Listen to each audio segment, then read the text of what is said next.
If you're a parent of a child with autism or other neurosensory challenges, you've probably noticed them engaging in these repetitive movements like hand flapping, rocking, teeth grinding, making certain sounds, things known as stimming. That's what these behaviors often leave parents wondering, what is this? Is it harmful? Should I try and stop it? What does it mean? What's its root cause? In this video, we're going to explore the real root causes of stimming and get into the neurological dysfunction that really explains why they're happening in the first place, because that's where the connection to relief comes from. Understanding nervous system dysfunction, dysregulation, and what's really going on, as we like to kind of say, under the hood with your child's body. That was the case for our little rock star patient, Amelia, a young girl who came to our office with these repetitive nodding movements. Her mom noticed these tics, these stims would appear anytime that Amelia felt stressed or anxious, and she was saying, I'm just trying to get rid of the butterflies in my stomach. The traditional medical approach suggested, hey, it's got to be due to blocked adenoids. But even after surgery, the signs and stims persisted and worsened. When medications were suggested as the next step, her mom's gut intuition and instinct said there has to be another way. Through our deep dive consult and our neurological scanning technology, which we'll talk about in this video, we discovered what all the other doctors had missed. Amelia's nervous system was stuck in this perpetual state of sympathetic overdrive, stress, sensory dysfunction, and it was creating these movements, these tics or stems, as a way to self-regulate. And that's the real science behind stimming. That's a natural, regular, normal response to an absolutely dysregulated, off-track neurosensory system within your child's brain and body. So when the environment, when the world gets really busy, really noisy, really chaotic on the outside, because their nervous system is already what's called subluxated and dysregulated, two terms I'll break down next, on the inside, 80% of children with autism will regulate and self-soothe through these stems, through these different sensory movements and responses, because they struggle already to regulate their nervous system on the inside. So when their nervous system is asked to regulate, calm, and do these things even more when it gets busy with sensory input from the outside, they struggle to do so. And that's where the hand flapping, the teeth grinding, the vocal tics come from.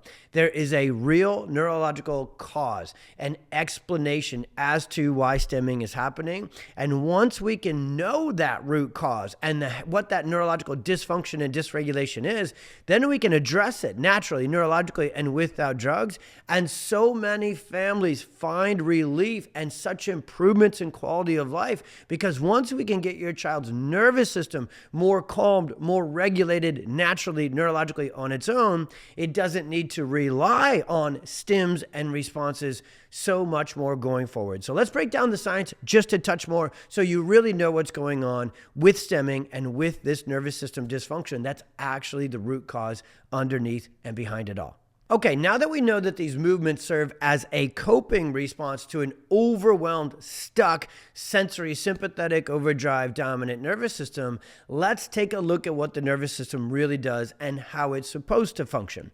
The nervous system, from kind of a 30,000-foot view, has two branches to it. It has this sympathetic fight or flight response we've already been talking about, and that's the I'm stressed, I'm anxious, I got to get out of here response.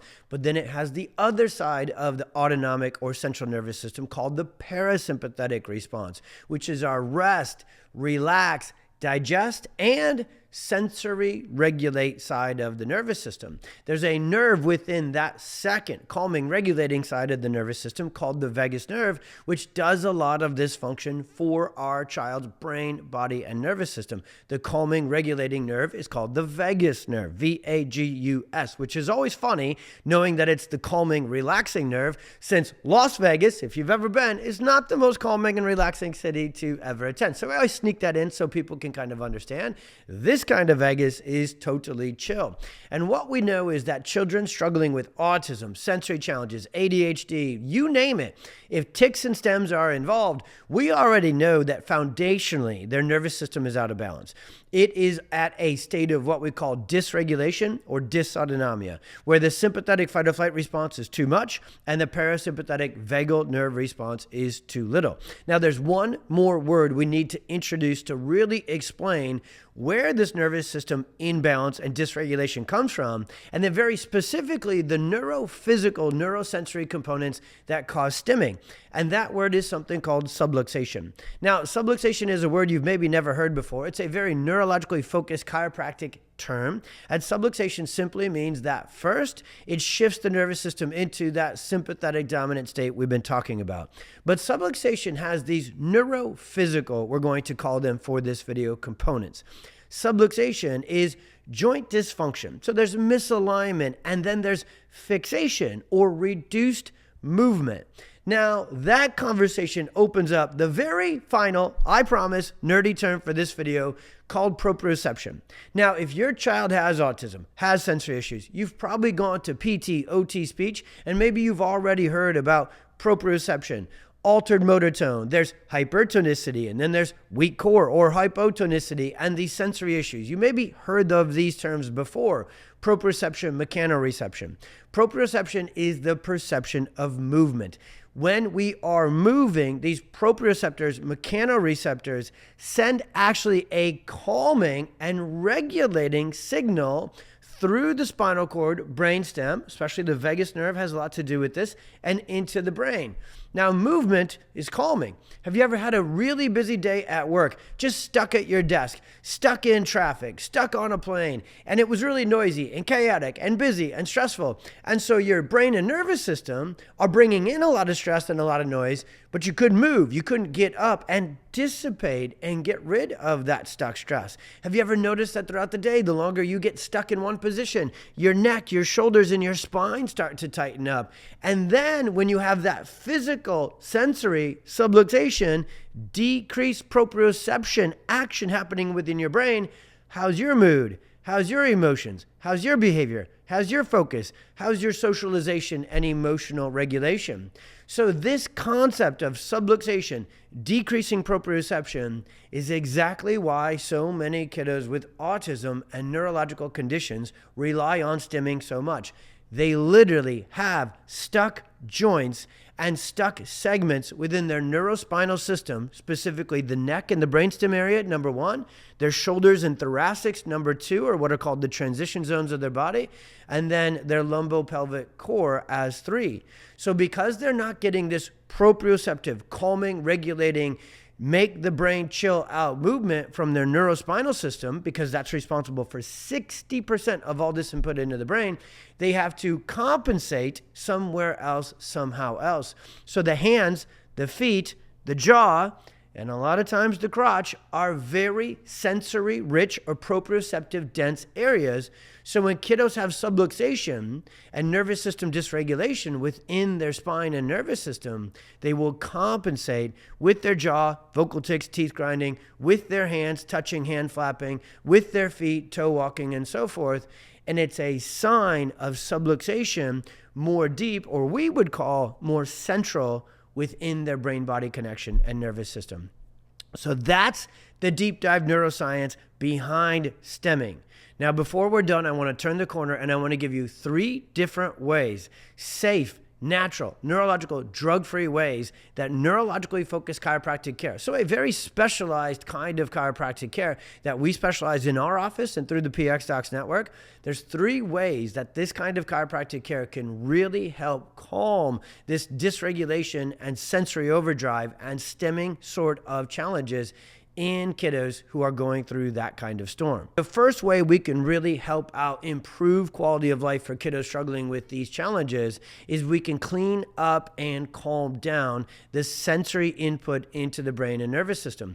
Subluxation wreaks havoc on sensory motor input into the brain. It leads to too much tension, so that sympathetic dominance, and it interferes with vagal nerve function, which is the calming, regulating side. So cleaning up that subluxation allows for a more clean, calm, regulated, balanced response within the autonomic and central nervous system. And second, we already mentioned it, the vagus nerve. The vagus nerve is the calming, regulating, relaxing side of the brain and nervous system. And so our specific adjusting protocols are designed to stimulate and activate the vagus nerve. And this kind of chiropractic very much taps into that calming, regulating, relaxing side of neurological function. And when we get the vagus nerve going once again, we can calm the brain-body connection, and a child doesn't need to seek out so much of this calming, regulating, compensatory function on their own. And number three, because the vagus nerve really is